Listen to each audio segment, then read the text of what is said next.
Une jeune femme brillante, ambitieuse, surgit avec une promesse. Révolutionner le monde médical. Une start-up capable de détecter toutes les maladies, à partir d'une seule goutte de sang. Une vision si simple, si puissante, qu'elle semblait pouvoir changer le monde. Pour beaucoup, c'était le futur de la médecine. Pour Elizabeth Holmes, c'était son empire en devenir. Mais derrière le rêve technologique se cache une réalité beaucoup plus sombre. Fraude, mensonges et illusions d'optique. Aujourd'hui, nous plongeons dans l'univers fascinant de Theranos et de sa fondatrice. Comment Elizabeth Holmes a trompé le monde entier. Elizabeth Holmes est née en 84 en Floride. Dès son plus jeune âge, elle manifeste une ambition et une détermination hors normes. Étudiante à Stanford, elle abandonne ses études à 19 ans à peine pour créer Theranos, une start-up promettant de révolutionner la médecine. Son objectif ? Un test sanguin rapide, peu coûteux, pouvant détecter toutes les maladies avec une seule goutte de sang. Visionnaire pour certains, trop ambitieuse pour d'autres, Holmes se positionne comme la prochaine Steve Jobs et adopte son style. Des cols roulés noirs, des discours charismatiques et une image de génie visionnaire. Theranos promettait un futur incroyable. Un test sanguin rapide, une analyse avec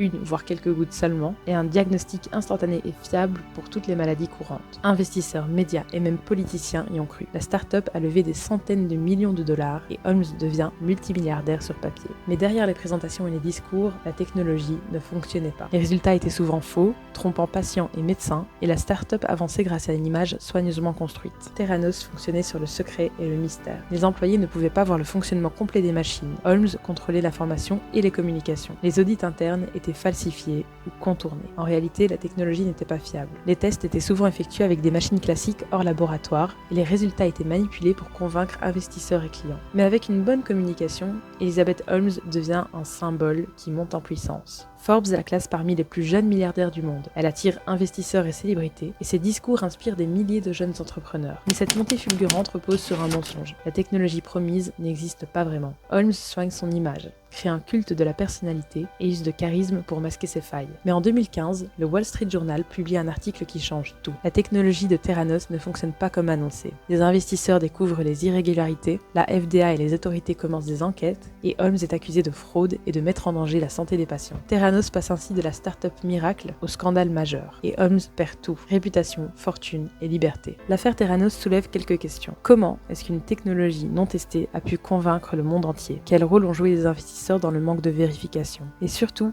jusqu'où l'ambition et le charisme peuvent masquer la vérité? Theranos est devenu un symbole de la Silicon Valley toxique et des illusions du succès rapide. Elizabeth Holmes voulait révolutionner la médecine, mais elle a trompé tout le monde. Les rêves peuvent inspirer, mais également aveugler. L'ambition peut cacher des réalités dangereuses, et la frontière entre génie et fraude peut être très mince. C'était donc l'histoire sur Elizabeth Holmes et Theranos, la milliardaire qui a trompé tout le monde avec le sang. Une histoire fascinante de génie, de fraude et d'ambition. Et vous ? Est-ce que vous croiriez à une révolution médicale basée sur une seule goutte de sang, ou est-ce que vous feriez toujours une vérification avant de poursuivre un rêve ?